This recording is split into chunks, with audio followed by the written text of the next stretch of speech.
In Stockton, there is a sense of pride. For Cambodian Americans, you can see it through their work. How long did it take to do all the statues here? I beginning from the Buddha was born over there until 2001 until 2010, 9 years. We're at Wat Damararam Buddhist Temple. In 1997, Venerable Kong Tith came to Stockton from Cambodia to make these statues. It's all paid for through donations. What does this place mean for you? Yeah, so for me and Nanda, my family, this place is the seat of the Cambodian American community in Stockton. My family and I, we came here in 1985, and from that point on, I remembered coming here as a little girl. Sophaline and her family spent most of their time at the temple. She volunteered here and witnessed the large New Year's celebrations every year that would attract tens of thousands. This place is where they can celebrate, pray, and even grieve. And there's a sense of togetherness and community. And you come here when you're suffering, you come here when you're happy. Throughout Stockton, you can see the impact of Cambodians who also go by Khmer.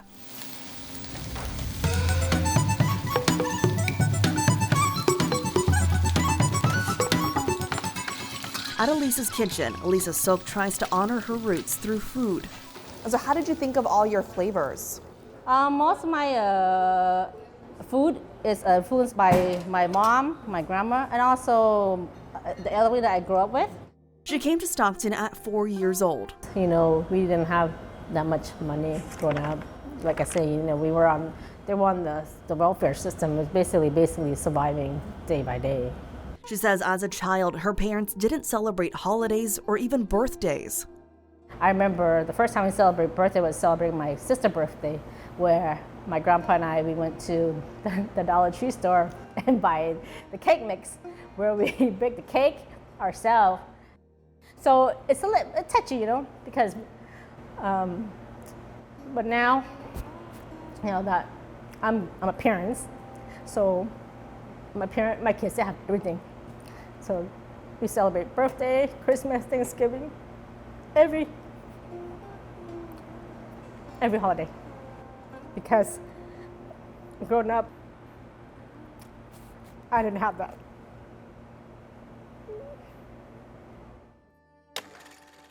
You know, I feel proud of our history, because if you know Cambodian history about the genocide, you know, most of our educators were executed because of their, you know, education and so forth.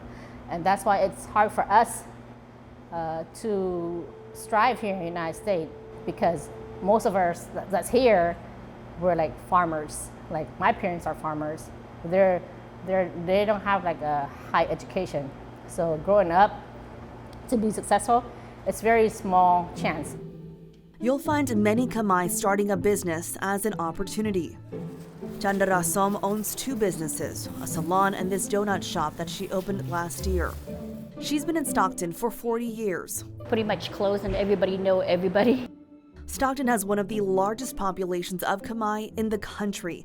In the 1980s, the U.S. put resources into a refugee resettlement program and identified Stockton as one of the cities that a large Southeast Asian community would be able to settle successfully.